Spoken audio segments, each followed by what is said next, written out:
Hello students, good evening. देखो बच्चों, आज हम लोग क्या करेंगे। आज हम लोग बायोटेक्नोलॉजी स्टार्ट करने वाले हैं। Very important unit. और इस यूनिट से अगर बात करें तो नीट में हर साल जो है लगभग 8 क्वेश्चंस तो आते ही हैं। कभी कभी ऐसा देखा गया कि 10 क्वेश्चंस भी आते हैं। काफ़ी इंपॉर्टेंट टॉपिक है, काफ़ी समझने वाला पोर्शन है। और अगर एनसीईआरटी से अगर पढ़ोगे तो आपको कुछ बात समझ में आने वाली नहीं है। तो प्लीज़ आप क्या करना कि जो मैं लेक्चर दे रहा हूँ उस लेक्चर को जो है रिकॉर्डेड फॉर्म में अवेलेबल हो जाएगी। और आप इस सीक्वेंस से पढ़ते जाओगे, आपका एनसीईआरटी का पूरा कंसेप्ट क्लियर होने वाला है। तो चलो बच्चों, आज हम लोग बायोटेक्नोलॉजी यूनिट स्टार्ट करते हैं। सबसे फर्स्ट अगर हम बात करेंगे biotechnology. Biotechnology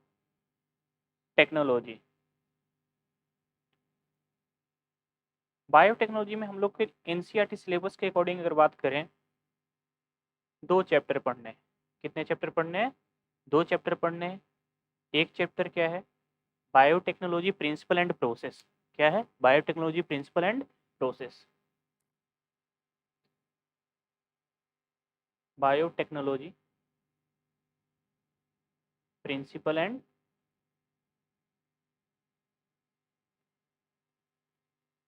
process.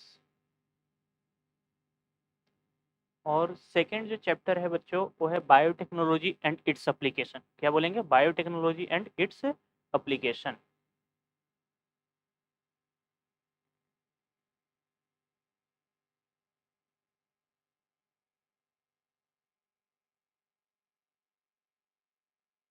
Its application. तो सबसे फर्स्ट जो चैप्टर हम लोग स्टार्ट करने वाले हैं वो कौन सा? Biotechnology principle and process. पहले बायोटेक्नोलॉजी में क्या क्या प्रिंसिपल्स यूज होते हैं, क्या क्या प्रोसेसेस करते हैं, ये सब चीज़ एक बार सीखने के बाद हम लोग क्या पढ़ेंगे? बायोटेक्नोलॉजी के यूजेज कहाँ पे करते हैं, बायोटेक्नोलॉजी का एप्लीकेशन कहाँ पे है। तो चलो बच्चों, देर नहीं करते हुए चैप्टर को स्टार्ट करते हैं। सबसे फर्स्ट चैप्टर हम लोग क्या पढ़ेंगे? Biotechnology principle and process.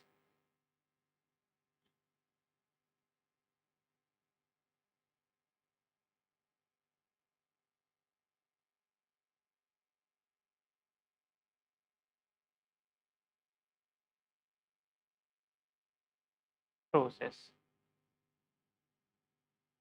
तो सबसे पहले हम लोग क्या समझना है? सबसे फर्स्ट बात हम लोग को समझना है what is biotechnology. What is biotechnology? तो सिंपल बात बोलेंगे, दो टर्म से मिलकर बने हुए हैं। एक टर्म कौन सा है? एक टर्म है बायो और एक टर्म क्या है? टेक्नोलॉजी। बायो का मतलब क्या होता है बच्चों? इसका मतलब होता है लिविंग कंपोनेंट। क्या होता है? Living component. और सेकंड टर्म क्या है मेरे पास? वो टेक्नोलॉजी। टेक्नोलॉजी का जो मेन पर्पस होता है वो क्या होता है? प्रोडक्ट बनाना। टेक्नोलॉजी से हम लोग क्या करते हैं? मेनली जो है वो प्रोडक्ट बनाते हैं। तो टेक्नोलॉजी का जो पर्पस होता है, एक इसका पर्पस क्या है? Product formation. प्रोडक्ट फॉर्मेशन मतलब कहने का मतलब क्या है? किसी भी लिविंग कंपोनेंट को इस्तेमाल करके, लिविंग कंपोनेंट को इस्तेमाल करके product banana, this is biotechnology. This is biotechnology. तो सिंपल सा बात बोलेंगे, बताओ, लिविंग कंपोनेंट का इस्तेमाल करके प्रोडक्ट का फॉर्मेशन करना, यही चीज हम लोग क्या करते हैं? बायोटेक्नोलॉजी में स्टडी करते हैं।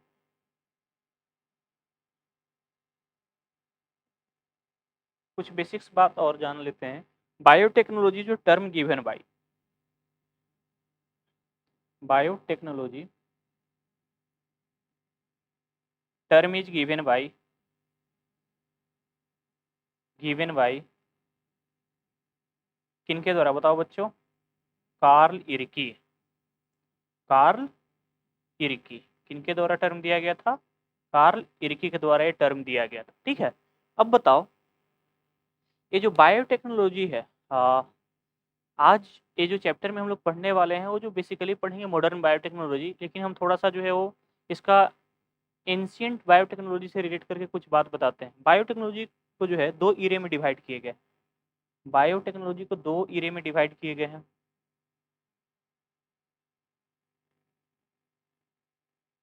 एक क्या है? एक है traditional biotechnology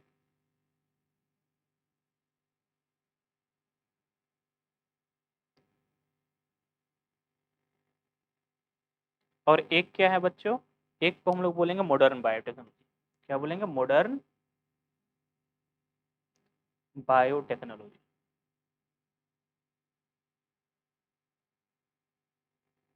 modern biotechnology. Traditional biotechnology बताओ 1970 से पहले, 1970 से पहले का जो बायोटेक्नोलॉजी था उसे हम लोग क्या बोलते थे? ट्रेडिशनल बायोटेक्नोलॉजी, या सिंपल बोलते थे ओल्ड बायोटेक्नोलॉजी। और 1970 के बाद का जो बायोटेक्नोलॉजी था उसे हम लोग क्या बोलेंगे? मॉडर्न बायोटेक्नोलॉजी, या क्या बोलेंगे? टेक्निकल बायोटेक्नोलॉजी, सिंपल सा बात बोलेंगे, या जेनेटिक इंजीनियरिंग बोलेंगे। इसको और बोलेंगे recombinant DNA technology, recombinant DNA technology बोलेंगे। तो यहाँ पे बताओ बिफोर क्या बोलेंगे? बिफोर 1970। और ये क्या है? आफ्टर 1970। ठीक है, तो सबसे फर्स्ट जो हम थोड़ा सा जो है जान लेते हैं किसके बारे में? एक मिनट। हाँ, थोड़ा सा हम लोग जान लेते हैं, बताओ ट्रेडिशनल बायोटेक्नोलॉजी के बारे में। किसके बारे में? Traditional biotechnology.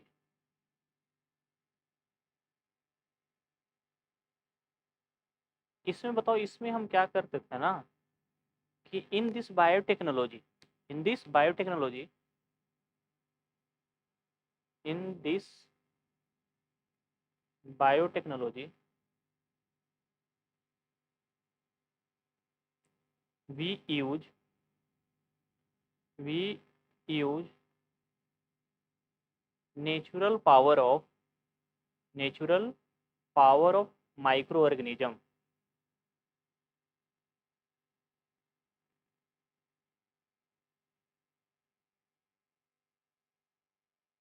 To form product, to form product. Product को बनाने के लिए हम लोग किसका इस्तेमाल करते थे? माइक्रो ऑर्गेनिज्म का नेचुरल पावर का इस्तेमाल करते थे। मतलब सिंपल सा बात हम लोग क्या बोलेंगे कि अगर हम बात करें ट्रेडिशनल बायोटेक्नोलॉजी में क्या होता था, ये बताओ, ये कोई माइक्रो ऑर्गेनिज्म है, माइक्रो ऑर्गेनिज्म है। ये माइक्रो ऑर्गेनिज्म का हम क्या करते थे? इसका जो है सिंपल सा बात क्या करते थे? इसका बताओ नेचुरल पावर का इस्तेमाल करते थे। क्या करते थे? नेचुरल पावर का इस्तेमाल करते थे। ये बात अभी समझ में आएगी। और इसी से हम लोग क्या करते थे? प्रोडक्ट बनाते थे। क्या बनाते थे? प्रोडक्ट बनाते थे। जैसे समझेंगे, जैसे सबसे पहले अगर बताओ हम बोलेंगे कि मिल्क ही एग्जिस्ट करता था, कर्ड तो एग्जिस्ट नहीं करता था, तो फॉर्मेशन ऑफ कर्ड इसका बेस्ट एग्जांपल है। फॉर्मेशन ऑफ कर्ड, इसके एग्जांपल में हम लोग क्या लिखेंगे बच्चों? तो लिखेंगे फॉर्मेशन ऑफ कर्ड।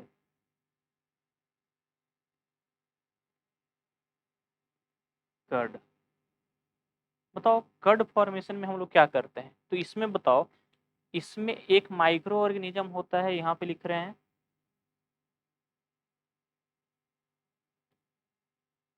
जिसका नाम क्या होता है? लैक्टोबेसिलस। क्या होता है? यहाँ पे जो माइक्रो ऑर्गेनिज्म है ये क्या है? लैक्टोबेसिलस। ठीक है। और यहाँ पे इसका नेचुरल पावर क्या है? नेचुरल पावर क्या है? कि नेचुरल पावर है इसका जो है क्या चीज? Production of lactic acid, production of lactic acid. Lactic acid का प्रोडक्शन करता है। और ये लैक्टिक एसिड क्या करता है ना, ये लैक्टिक एसिड क्या करता है? ये क्लॉट या coagulate, coagulate milk protein, milk protein. जैसे समझने के लिए क्या करते हैं, देखो हम लोग दही कैसे बनाते हैं बच्चों? ये बताओ, ये मान लेते हैं एक पॉट ले ली, यहाँ पे क्या है? यहाँ पे मिल्क है, यहाँ पे क्या है? ये मिल्क है। इस मिल्क में हम लोग क्या करते हैं? बाहर से बताओ, बाहर से इनोकुलम डालते हैं। क्या डालते हैं? इनोकुलम। ठीक है। ये इनोकुलम में खास बात क्या है? ये इनोकुलम में खास बात ये है कि इसके अंदर क्या प्रेजेंट होता है? Lactobacillus, bacillus bacteria, lactobacillus bacteria इसके अंदर प्रेजेंट है। अब जैसे ही ये इनोकुलम को हम बताओ, ये कहाँ पे डालें? ये जो है जैसे ही इसको हम लोग जो है मिल्क के अंदर डालें, तो इनोकुलम कहाँ पे आ गया? मतलब कह सकते हैं कि लैक्टोबेसिलस कहाँ पे आ गया? मिल्क के अंदर आ गया। और ये क्या प्रोड्यूस करेगा, ये प्रोड्यूस करेगा लैक्टिक एसिड। और ये लैक्टिक एसिड क्या करेगा, ये क्लॉट करेगा या coagulate milk protein, coagulate milk protein, protein. और बताओ और क्या हो गया बोलना। और यही जो मिल्क प्रोटीन जब कोगुलेट कर गया तब हम लोग क्या बोलेंगे बताओ, कर्ड का फॉर्मेशन हो। क्या हुआ, कर्ड का फॉर्मेशन हुआ मेरे पास, कर्ड का फॉर्मेशन हुआ। किसका फॉर्मेशन हुआ, कर्ड फॉर्मेशन हुआ। ठीक है। अब देखो हम क्या किए कि यहाँ पे जो है क्या है, लैक्टोबैसिलस माइक्रो ऑर्गेनिज्म का इस्तेमाल किए। और यहाँ पे इसका नेचुरल पावर क्या था, इसका नेचुरल पावर क्या था, लैक्टिक एसिड का फॉर्मेशन करना। और लैक्टिक एसिड के फॉर्मेशन करने के बाद बताओ ये क्या किया, मिल्क प्रोटीन को कोगुलेट किया। और मिल्क प्रोटीन को कोगुलेट करने के बाद बताओ ये हमें नया प्रोडक्ट मिला। इस नया प्रोडक्ट को हम लोग क्या बोले, कर्ड। और ये बताओ कर्ड का आज हम लोग इस्तेमाल करते हैं। तो ये भी एक बायोटेक्नोलॉजी का ही पार्ट है। हाँ इसमें बताओ, इस बायोटेक्नोलॉजी में बेसिकली किए क्या, ऑर्गेनिज्म के नेचुरल पावर का इस्तेमाल किए। सेकंड एग्जांपल और तुम लोग लिख सकते हो, एग्जाम्पल 2 क्या लिख सकते हो, formation of wine, formation of wine, bread, etc. इस चीज का भी फॉर्मेशन हम लोग कहाँ से करते हैं, ट्रेडिशनल बायोटेक्नोलॉजी में ही इसको कंसीडर किया जाता है। ठीक है। तो देखो बच्चों अब हम लोग नेक्स्ट पढ़ेंगे क्या चीज, होप इतना बात समझ में आया होगा। नेक्स्ट हम लोग क्या पढ़ने वाले हैं, वो पढ़ेंगे मॉडर्न बायोटेक्नोलॉजी। नेक्स्ट को हम लोग क्या बोलते हैं, मॉडर्न बायोटेक्नोलॉजी। समझेंगे, ध्यान से समझना है बात को।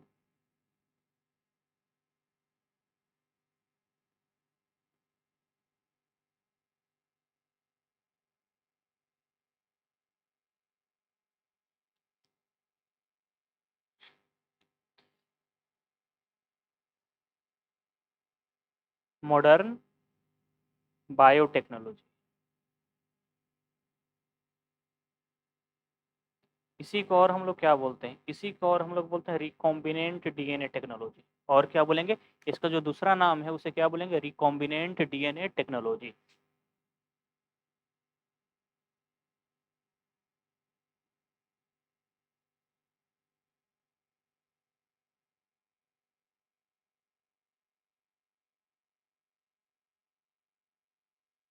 Recombinant DNA technology. चलो देखो बेसिकली इसमें क्या करते हैं, इसमें हम लोग किसी भी माइक्रो ऑर्गेनिज्म का नेचुरल पावर का इस्तेमाल नहीं करते हैं। इसमें बताओ हम लोग क्या एक मेन इवेंट यहाँ पे करते हैं, जेनेटिक इंजीनियरिंग। यहाँ पे बताओ, यहाँ पे जो एक मेन इवेंट परफॉर्म किया जाता है उसे हम लोग क्या बोलते हैं, जेनेटिक इंजीनियरिंग, जेनेटिक इंजीनियरिंग। और यही जेनेटिक इंजीनियरिंग का इस्तेमाल करके हम लोग क्या करते हैं, न्यू प्रोडक्ट का फॉर्मेशन करते हैं। क्या करते हैं, न्यू प्रोडक्ट का फॉर्मेशन करते हैं। जैसे समझेंगे बात को, जैसे बताओ न्यू प्रोडक्ट का मेरा एम क्या है, न्यू प्रोडक्ट मान लेते हैं कि हमें क्या बनाना है, न्यू प्रोडक्ट का जो है वो एम क्या है। तो हम बोलेंगे बच्चों, मान लेते हैं कि हमें ह्यूमन इंसुलिन बनाना है। समझने के लिए अभी ब्रीफ इंट्रो दे रहे हैं, क्या बनाना है, ह्यूमन इंसुलिन, ह्यूमन इंसुलिन। थोड़ा सा इसके बारे में जान लेते हैं, इसके बारे में जान लेते हैं। ह्यूमन इंसुलिन अगर हम बात बोलेंगे तो ट्रेडिशनल मेथड क्या था इसका, पहले जो अगर मेथड इस्तेमाल किया जाता था, ट्रेडिशनल मेथड क्या था, इसका जो ट्रेडिशनल मेथड था ना, वो पहले क्या होता था, काऊ या पिग को किल्ड किया जाता था। क्या किया जाता था, किल्ड किया जाता था। और किल्ड करने के बाद इसके पेंक्रियाज से इंसुलिन को आइसोलेट किया जाता था। क्या किया जाता था, आइसोलेट किया जाता था। और यही इंसुलिन को जो है पैक करके, पैकेजिंग करके डायबिटिक पर्सन को दिया जाता था, डायबिटिक पर्सन को दिया जाता था। लेकिन इसका कुछ डिमेरिट्स क्या था, डिमेरिट्स ए था, इस मेथड का डिमेरिट्स ए था ना। पहला जो है डिमेरिट्स क्या था कि जो इंसुलिन जो काऊ और पिग के पेंक्रियाज से आइसोलेट किया गया है, they are allergic to some people. बोलेंगे बताओ ये क्या है बोलना, allergic to several people, several people. और सेकंड बताओ, सेकंड डिमेरिट क्या था, इसका कुछ इथिकल इशू था। क्या था बच्चों, इथिकल इशू था। इथिकल इशू के बारे में अगर हम बात करें तो बताओ, हाँ, ह्यूमन इंसुलिन को बनाने के लिए किसी भी ऑर्गेनिज्म को किल कर रहे हैं, ये बताओ ये हमारे इथिक्स के क्या है, खिलाफ है। इथिक्स के क्या है, खिलाफ है। हाँ, एक ह्यूमन इंसुलिन को क्या कर रहे हैं, ह्यूमन इंसुलिन को बताओ बनाने के लिए, इंसुलिन को बनाने के लिए हम लोग बेसिकली क्या कर रहे हैं, काऊ को मार रहे हैं, पिग को मार रहे हैं। तो बताओ ये हमारा सोसाइटी अलाउ नहीं करता है, सोसाइटी अलाउ नहीं करता है, इसीलिए इसे हम लोग क्या बोलेंगे बताओ, इसके साथ इथिकल इशू भी था। आज अगर एक चीज़ और समझे, आ, देश में इतने सारे डायबिटिक पर्सन का जो है नंबर बढ़ रहा है, और क्या उनके डायबिटिक को क्योर करने के लिए, ठीक है, इतने सारे जो है जानवर अवेलेबल हो पाएंगे, नहीं, ये भी एक तरह से पॉसिबल नहीं था। तो ये बताओ ट्रेडिशनल मेथड था जो आज से 70 साल 60 साल पहले ऐसे बनाया जाता था। आज के डेट में बताओ मॉडर्न अप्रोच डेवलप हो गए हैं। मॉडर्न अप्रोच क्या है, आज हम बोलेंगे कि बताओ मॉडर्न बायोटेक्नोलॉजी से हम लोग कैसे बनाते हैं। मॉडर्न बायोटेक्नोलॉजी से हम लोग समझेंगे, एक ब्रीफ इंट्रो दे रहे हैं बच्चों। मॉडर्न बायोटेक्नोलॉजी से हम लोग क्या समझेंगे, कि समझेंगे इंसुलिन फॉर्मेशन, इंसुलिन फॉर्मेशन। थोड़ा सा समझने का कोशिश करना सब लोग, है क्या, जैसे ये समझने के लिए, ये क्या है, ये डायबिटिक पर्सन है, ये क्या है बच्चों, ये बताओ, ये डायबिटिक पर्सन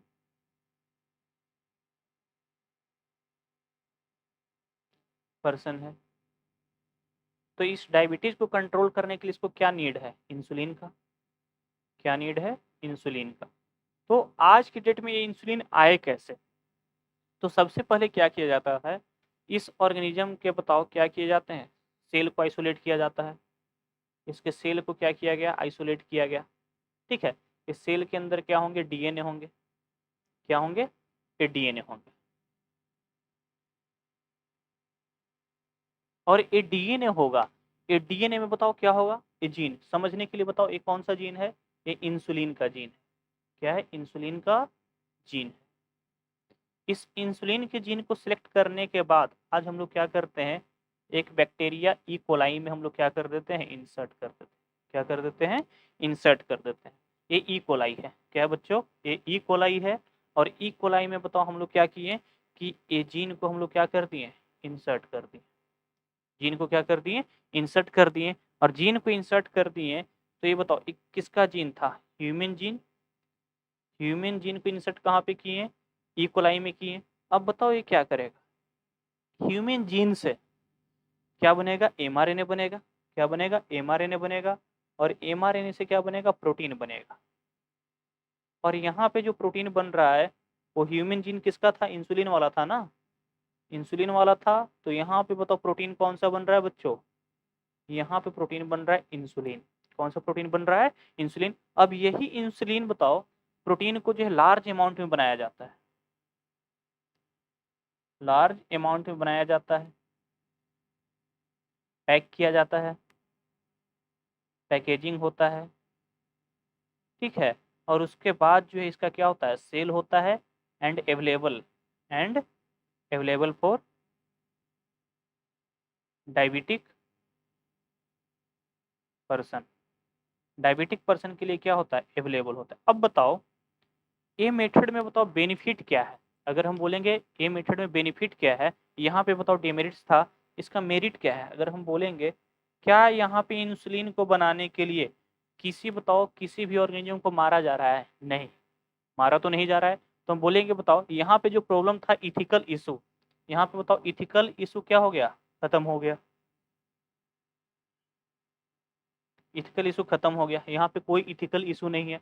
सेकंड बात बोलेंगे, यहाँ पे बताओ, यहाँ से बताओ ई कोलाई क्या करता है, E coli divides faster, divides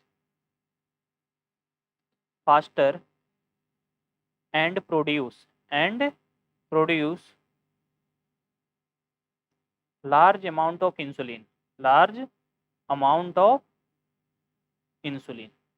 insulin का बताओ लार्ज अमाउंट ये क्या कर लेता है, प्रोड्यूस करता है। और ये जो इंसुलिन जो बना है ये ह्यूमन के जीन से ही बना है, तो हम बोलेंगे किसका इंसुलिन बनेगा, ह्यूमन का इंसुलिन बनेगा। और ह्यूमन का जो इंसुलिन बन रहा है ये हम बोलेंगे कि ये बताओ ह्यूमन के बताओ शरीर में आसानी से क्या करेगा, फिट कर जाएगा, कोई एलर्जी काउज नहीं करेगा, कोई एलर्जी काउज नहीं करेगा। तो हम बोलेंगे बताओ ये कैसा होता है, ये होता है नॉन एलर्जिक। कैसा होता है बच्चों, ये होता है नॉन एलर्जिक होता है। ठीक है, तो ये बताओ अगर हम तुम लोग से ही पूछें, बताना कौन सा मेथड बढ़िया था, ए मेथड बढ़िया है या ए मेथड बढ़िया है, तो हम बोलेंगे बताओ ऑब्वियस सी बात है ए मेथड बढ़िया है ना। क्योंकि इसमें बताओ किसी भी तरह के ऑर्गेनिज्म को मारा नहीं जा रहा है। हाँ, जो इंसुलिन बन रहा है वो सभी ऑर्गेनिज्म में, सभी पर्सन में क्या कर रहा है, सभी ह्यूमन में क्या कर रहा है, वेल सूटेड है। क्या बोलेंगे, वेल सूटेड है। तो इस तरह से करके बताओ, ये तो मैंने ब्रीफ इंट्रो बताया कैसे होता है, कैसे क्या होता है, यही चीज़ तो पढ़ना है, यही चीज़ तो हम लोग को ये चैप्टर में पढ़ना है बच्चों। ठीक है, अब देखो हम लोग थोड़ा सा जो है ना, आवाज आ रही है, हाँ,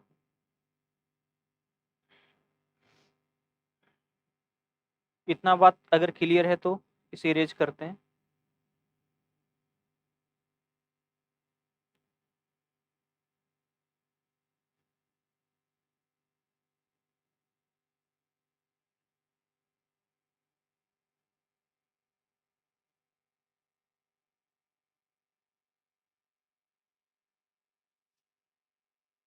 अब ये बायोटेक्नोलॉजी को रियली में डिफाइन कैसे किया गया है, तो एक काफ़ी इंपॉर्टेंट बताओ कंपनी है जिसे बोलते हैं European federation of biotechnology, European federation of biotechnology.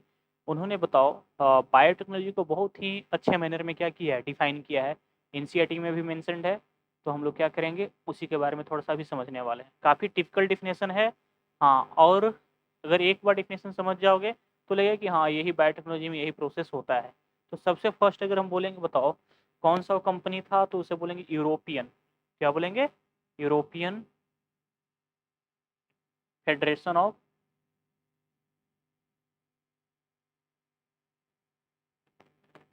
Biotechnology, European federation of biotechnology.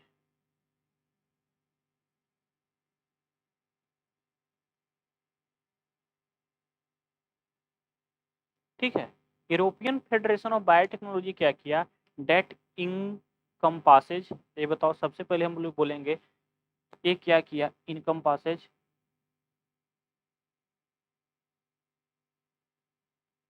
Both traditional as well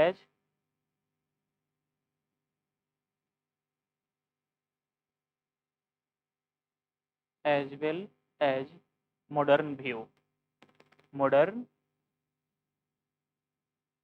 view of biotechnology, biotechnology.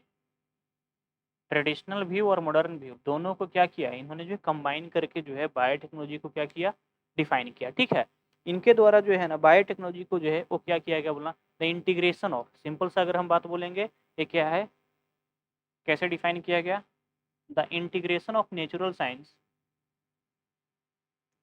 The integration of natural science, science and organism, organism, cells, cells, parts of, parts of and their molecular analogy, and their molecular analogy, analogy for product and services, for product and services,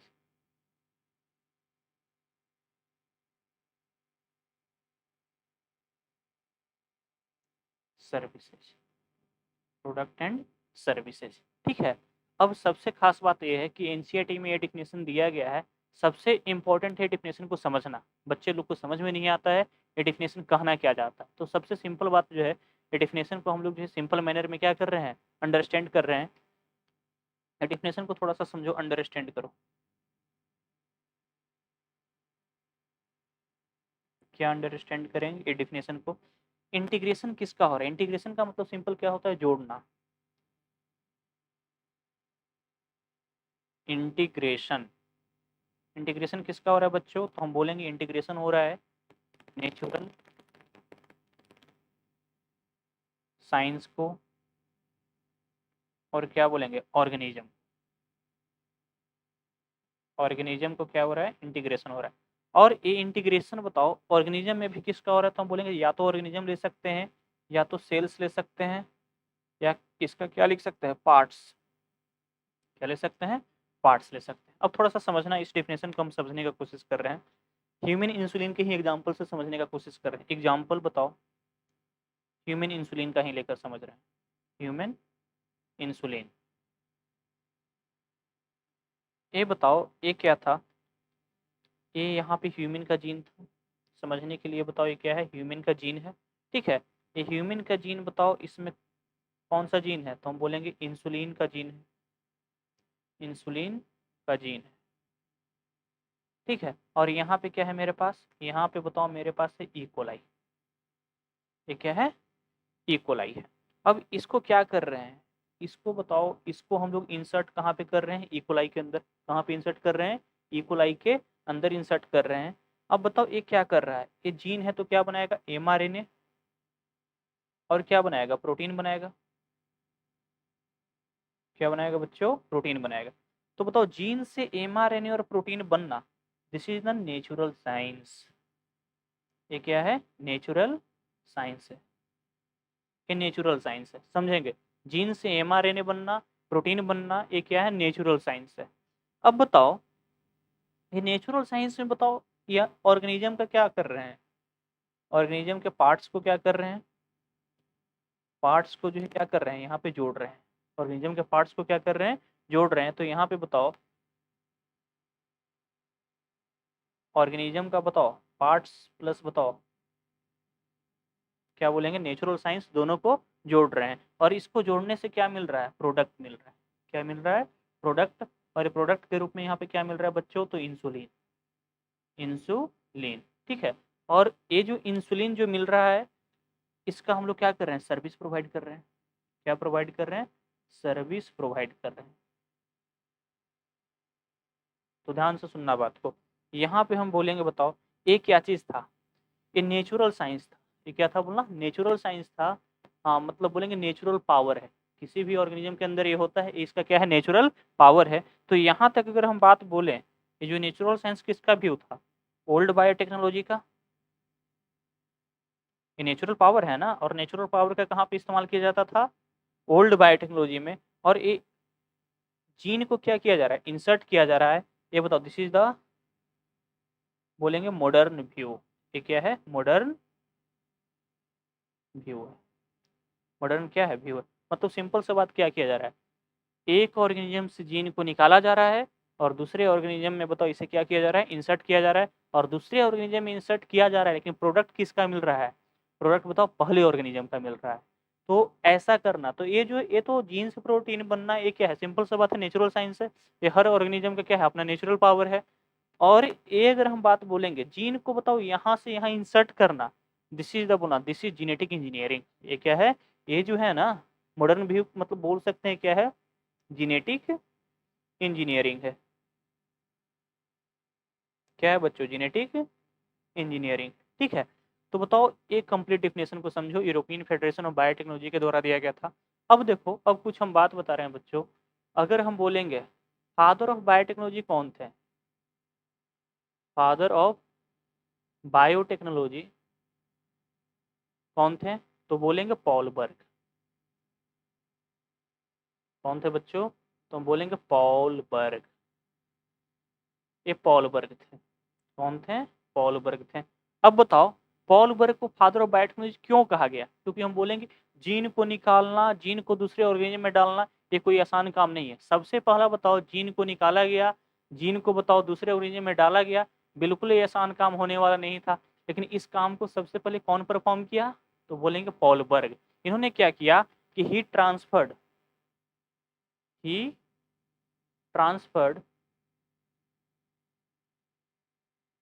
gene of SV40, gene of SV40 virus to क्या बोलेंगे, to E coli by the help of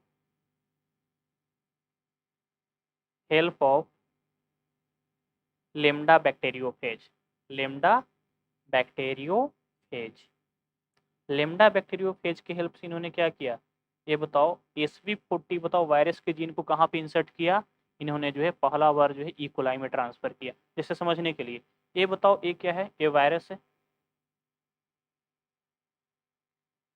बताओ ये इसका gene, ये क्या दिखा रहे हैं बोलना, ये इसका जीन दिखा रहे हैं। ये जीन को बताओ बाहर निकाल कर कहाँ पे इंसर्ट किया इन्होंने, इस जीन को इंसर्ट कहाँ पे किया, ई कोलाई के अंदर।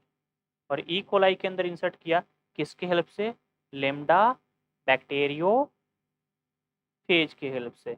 और लेम्डा बैक्टीरियोफेज की हेल्प से इन्होंने ये काम करवाया। तो बोलेंगे जीन को निकालना, दूसरे ऑर्गेनिज्म में जीन को डालना, ये कोई आसान प्रोसेस नहीं है। ठीक है, सबसे पहले इन्होंने ये परफॉर्म किया, इसलिए इन्हें बोलते हैं फादर ऑफ बायोटेक्नोलॉजी। क्या बोलते हैं, फादर ऑफ बायोटेक्नोलॉजी बोलते हैं। इतना बात समझ में आया बच्चों। ठीक है, अब सेकंड इंपॉर्टेंट जो साइंटिस्ट यहाँ पे आते हैं उनका नाम क्या था, उनका नाम है बोलना Stanley Cohen and Herbert Boyer. Second बताओ, एनसीईआरटी में इनका जो है मेंशन किया गया है।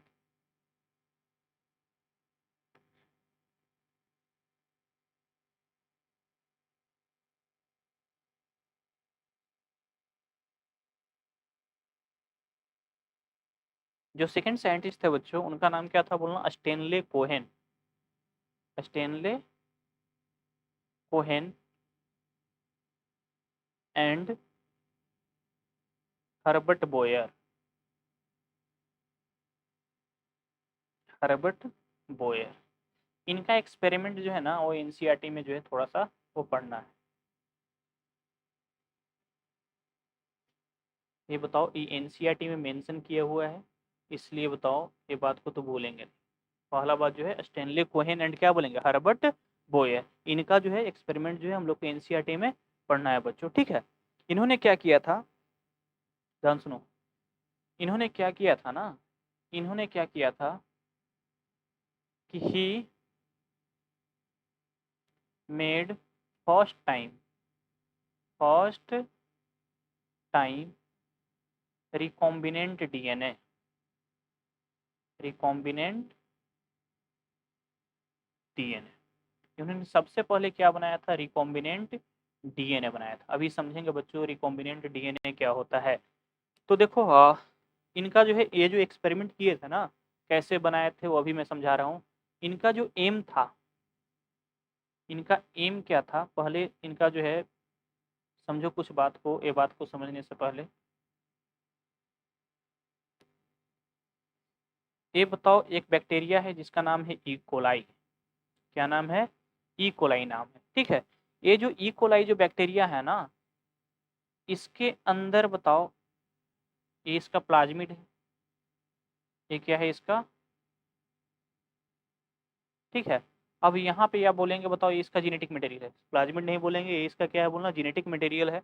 यहाँ पे बताओ antibiotic, antibiotic resistance gene, resistance gene, ये क्या है, ये अपसेंट है, ये क्या है, अपसेंट है।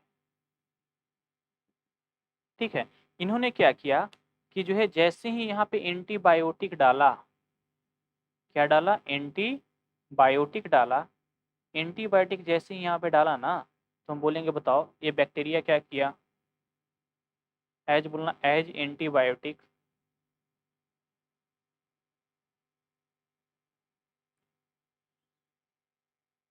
एज एंटीबायोटिक्स यूज, ये बताओ ये बैक्टीरिया क्या कर गया बोलना, बैक्टीरिया किल हो गया, बैक्टीरिया क्या हो गया, किल। क्योंकि बताओ एंटीबायोटिक से लड़ने वाला यहाँ पे जीन नहीं है, ठीक है। लेकिन इनका एम क्या था, एम को समझो, इसके बाद पूरे एक्सपेरिमेंट समझ में आएगा। इनका एम क्या था ना, एम यही था कि बताओ ई कोलाई को क्या करना है, E coli does not kill, does not kill even in presence of, क्या बोलेंगे, even in presence of,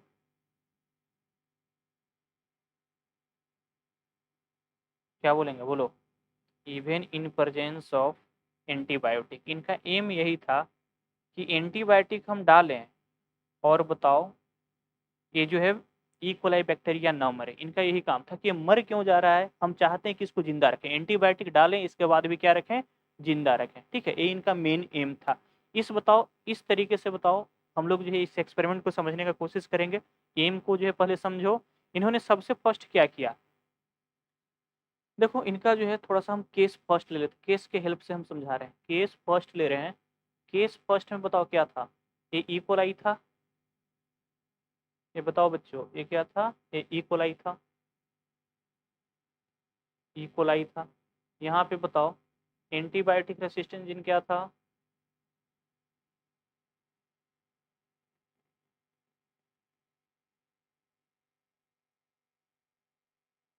gene absent था, क्या था, अपसेंट था।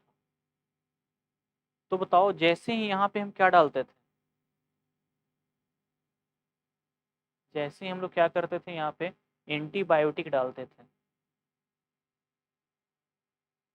एंटीबायोटिक डालते थे, ये ई कोलाई क्या कर जाता था, ई कोलाई डेथ कर जाता था। ये मेरे पास नॉर्मल केसेज में ऐसा था, ठीक है। लेकिन उनका एम क्या था कि एंटीबायोटिक डालें फिर भी ई कोलाई क्या रहे, जीवित रहे। तो सबसे फर्स्ट इन्होंने क्या किया, इन्होंने जो है स्टेप टू क्या किया, स्टेप टू क्या किया कि सबसे फर्स्ट इन्होंने स्टेप टू में क्या किया ना कि बताओ, एक मिनट बच्चों, हेलो, हेलो, ठीक है,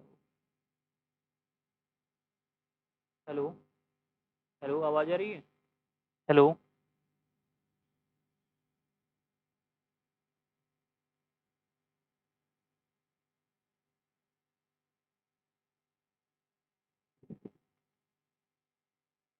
देखो आवाज़ आ रही है ना, हाँ। स्टेप टू में इन्होंने क्या किया, he choose, he select another bacteria, another bacteria and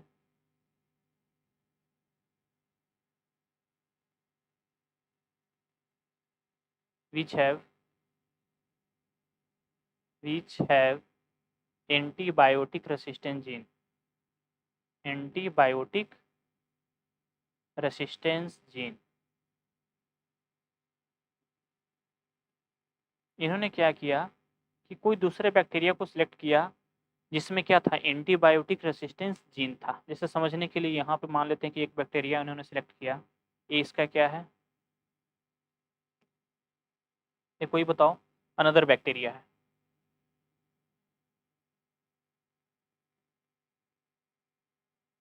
यहाँ पे क्या है, बेसिकली अगर हम बोलेंगे तो यहाँ पे बताओ बैक्टीरिया के पास क्या होता है, एक उसका मेन डीएनए होता है और एक उसका क्या होता है, एक उसका जो है वो प्लाज्मिड होता है। ये क्या है, ये प्लाज्मिड है। और ये प्लाज्मिड पे जो जीन जो प्रेजेंट है ना, इस जीन को हम लोग क्या बोलेंगे बताओ, एंटीबायोटिक, क्या बोलेंगे, एंटीबायोटिक रेसिस्टेंट जीन। ये जो जीन था इस जीन को हम लोग क्या बोलेंगे, एंटीबायोटिक रेसिस्टेंस जीन। इन्होंने क्या किया कि सबसे फर्स्ट टाइम इन्होंने क्या किया कि इसके प्लाज्मिड को निकाला। देखो समझेंगे, सबसे फर्स्ट टाइम हम बोलेंगे बताओ, इसके बताओ इसके जीन को रिमूव किया, एंटीबायोटिक रेसिस्टेंट जीन को क्या किया, रिमूव किया। और रिमूव करने के बाद समझने के लिए बताओ ये एंटीबायोटिक रेसिस्टेंट जीन बाहर निकाल लिया। ये कौन सा जीन बच्चों बाहर निकाल लिया, एंटीबायोटिक रेसिस्टेंस जीन जो है वो बाहर निकाल दिया। एंटीबायोटिक रेसिस्टेंस जीन, यहाँ पे इन्होंने इसे बाहर निकाल लिया। ठीक है, अब बताओ इन्होंने स्टेप 3 क्या किया, स्टेप 3 क्या किया कि बताओ, he select salmonella typhimurium, salmonella typhimurium, typhimurium bacteria, इन्होंने क्या सिलेक्ट किया, सैल्मोनेला टाइफिम्यूरियम बैक्टीरिया सिलेक्ट किया। ठीक है, and isolate their plasmid, isolate their plasmid, इसके प्लाज्मिड को क्या किया इन्होंने, इसके प्लाज्मिड को आइसोलेट किया। तो ये डायग्राम से हम समझा रहे हैं बच्चों, ये क्या है बोलना, ये सैल्मोनेला टाइफिम्यूरियम, इसके पास एक बताओ मेन डीएनए है और एक क्या है, ये प्लाज्मिड है। प्लाज्मिड, इन्होंने क्या किया, ये प्लाज्मिड को जो है वो बाहर निकाला, प्लाज्मिड को क्या किया, बाहर निकाला।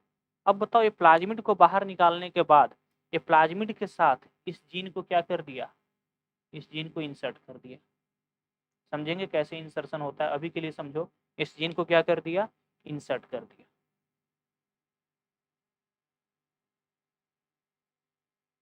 ठीक है, इस जीन को इंसर्ट किया। अब बताओ इस जीन में कौन सा जीन आ गया, ये प्लाज्मिड में कौन सा जीन आ गया, antibiotic resistant gene, gene. और ये जो एंटीबायोटिक रेसिस्टेंट जीन आया ना, अब बताओ इसको फाइनली इन्होंने क्या किया, स्टेप 4 यहाँ पे बता रहे हैं, स्टेप 4 में इन्होंने क्या किया कि फाइनली इस जीन को बताओ कहाँ पे ट्रांसफर कर दिया। फाइनली इस जीन को हम लोग क्या बोलेंगे, इसी को हम लोग बोलते हैं रिकॉम्बिनेंट डीएनए, क्या बोलेंगे, रिकॉम्बिनेंट डीएनए, या इसी को और हम लोग बोलते हैं हाइब्रिड डीएनए, हाइब्रिड डीएनए, या इसी को और हम लोग बोलते हैं काइमेरा डीएनए, काइमेरा डीएनए। ठीक है, काइमेरा डीएनए। अब इन्होंने क्या किया कि he transferred recombinant DNA, he transferred recombinant DNA, DNA to E coli, E coli. इन्होंने क्या किया कि ये जो ई कोलाई था ना,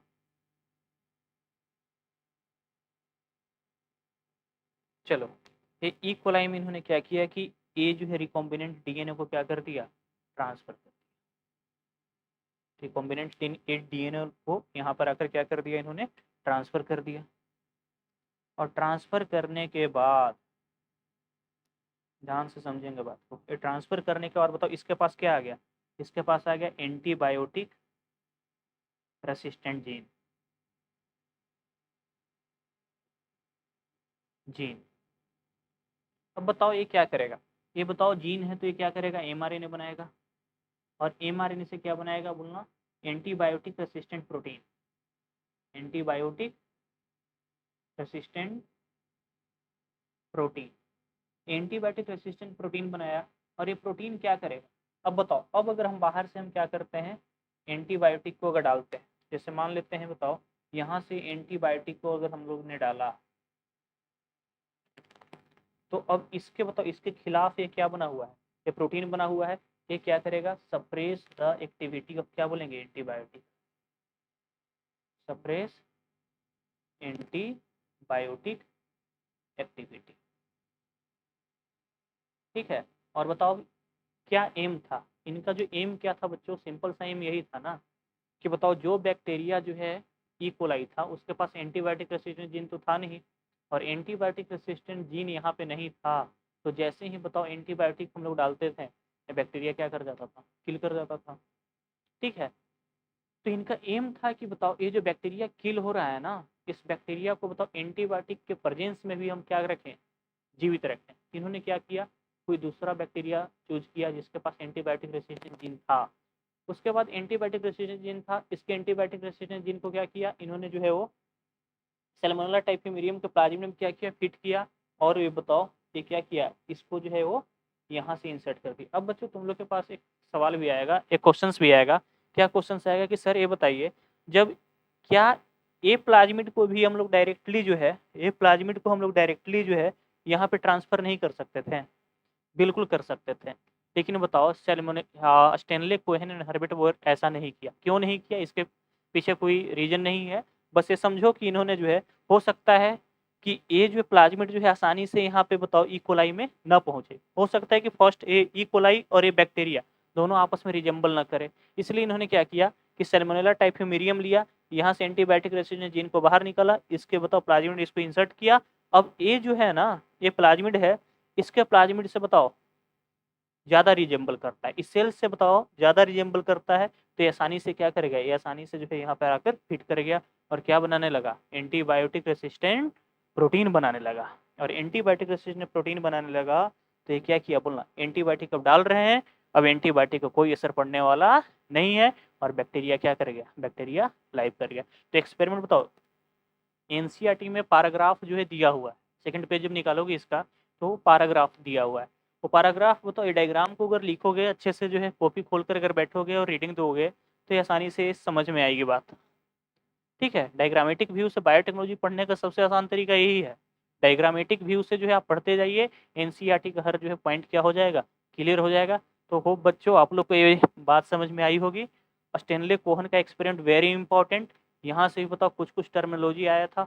सबसे फर्स्ट टर्मिनोलॉजी क्या है, रिकॉम्बिनेंट डीएनए। तो रिकॉम्बिनेंट डीएनए करने का मतलब है वैसा बताओ प्लाज्मिड जिसके अंदर किसी भी दूसरे ऑर्गेनिज्म के जीन को फिट कर दिया जाए, तो वैसे को हम लोग क्या बोलते हैं, रिकॉम्बिनेंट डीएनए, रिकॉम्बिनेंट डीएनए। और ये प्लाज्मिड, इस प्लाज्मिड में फिट किया जा रहा है ना, तो प्लाज्मिड को हम लोग बोलते हैं वेक्टर। क्या बोलते हैं, वेक्टर। और इसी को और बोलते हैं वेक्कल डीएनए, वेक्कल डीएनए। नेक्स्ट बात हम लोग कल करेंगे बच्चों। Thank you. आप इतना जो है रिवाइज करना, एनसीईआरटी जो है वो प्रॉपर वे में पढ़ना, ताकि ये चैप्टर से रिगार्डिंग कहीं पे दिक्कत ना हो। धन्यवाद, थैंक यू।